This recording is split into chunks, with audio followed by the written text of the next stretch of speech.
Hi, this is a reflection on lesson 209 in A Course in Miracles.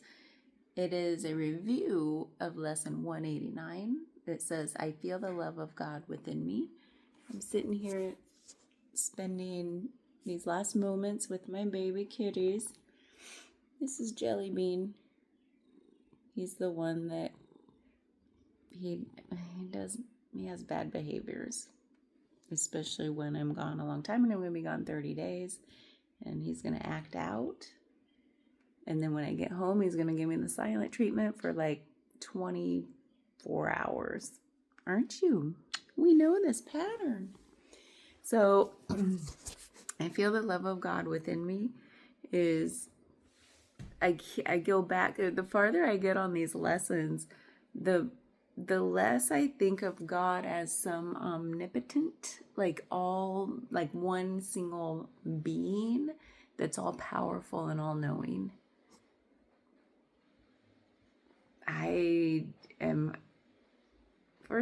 It's been a long journey with what even is God for me, from atheism, and then I was like, girl, check yourself, you don't know. And so agnostic, which is being comfortable with that, I don't know. And then definitely believing there's something I don't understand about what created all of this, and that it might be some omnipotent being. And now with my own personal experiences and going through this book, which is funny because it's a book based like all this Christian terminology, and I don't think I believe anymore that there's like one all-powerful God. And just because I say it's all the Christian terminology, well, yeah, you can have a belief that this figure Christ existed. He was a real human being. I believe that. Why not? And that God is not some all-powerful being. I think I can hold both of those beliefs. And then I come back to, well, what are friggin' beliefs? They're just thoughts. So anyway, that's where I am with this at this point, going through these lessons. Is every lesson I'm questioning, well, what even is God to me? Since all these lessons talk about God. So this one is, I feel the love of God within me.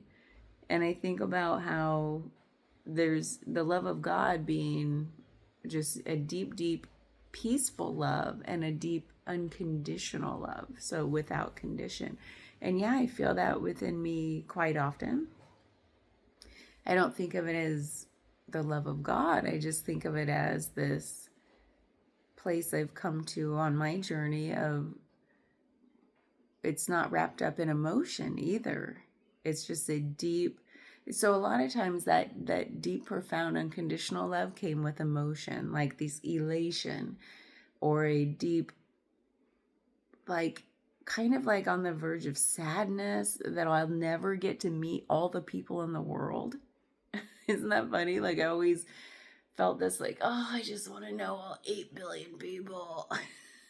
And now I don't feel that. It's more equanimous and even more far reaching, beyond myself and without condition.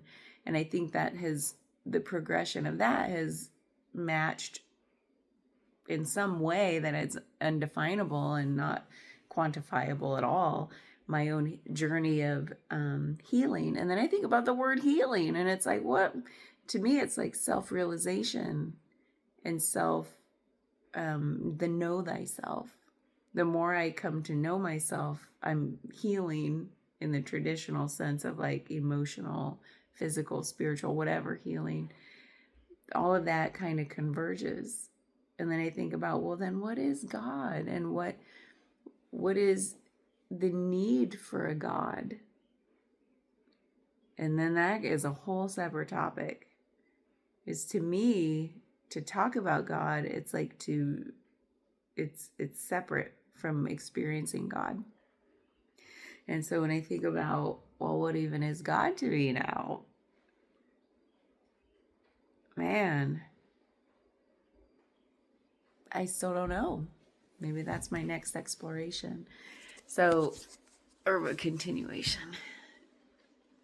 So I feel the love of God within me. Sure, I guess I could call it the love of God when I feel like love without judgment, no expectation, no assumptions on it being reciprocated or not.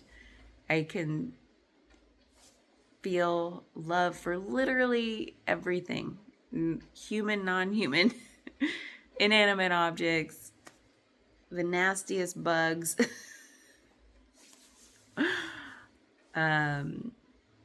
Yeah, so I don't know if that's what this lesson's talking about, but to me, I think, well, why does that feeling have to be labeled the love of God? What is God, what is God's usefulness here for us? Why can't we all feel deep the deep unconditional love without labeling it, oh, well, that's the love of God? Because this whole book says like God is within us. We are God. There's no difference between us and God. The whole book talks about that. It's like one and the same. And then I went to the Bible this morning. I Googled a Bible stuff because I'm like, well, wait a minute. What does the Bible say about blah, blah, blah? And it says the same thing. Like God, like there's no difference. And I think that gets overlooked. It's like we put God on this pedestal of just... So I think the usefulness of God comes when there's man, this has to be a whole separate video, but just a little tidbit of where I guess I'm going with this, and I'm just now starting to think about it. The usefulness is like order and control of people, of communities, like, so we're all, if we can all say, well, I may be flawed, but because I have a belief in this higher power called God, I'm going to behave according to the standards of our community that we've established. And there's nothing wrong with that at all. It can be very useful. And then I think, well, if I personally don't need to regulate my behavior according to a belief in something that's going to punish me or reward me, if I just do that out of like my own, like I said, know thyself, the journey of know thyself, which is also a healing journey. It's all self-realization, whatever you want to call it. Why can't that be enough? Why can't I say, yeah, there may be some omnipotent, all-knowing, all-powerful God, one single entity named God that is doling out punishments and rewards, even when I don't recognize them as such, that it's happening. Like, that still may be true. I'm not going to rule it out. But right now, in my own personal experience, the usefulness of that has kind of dwindled. I don't see the usefulness of that to regulate behavior and me to continue on my know thyself journey, the self-actualization and self-realization and understanding the true nature of us, of this reality. So I'm like, where does God fit into all of that? Like, how do I not rule out God just because it's something so intangible? I can experience these moments of like peace, joy, elation, all the feelings and the highest of feelings, but why do I have to call that God? I'm not saying I wouldn't. I'm just questioning, like, what is God in this whole book?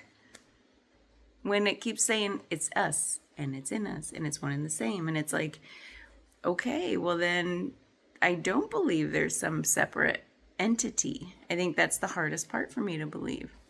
But I understand its usefulness in a society for all the reasons we talked about. So that's my reflection. Thanks. Bye.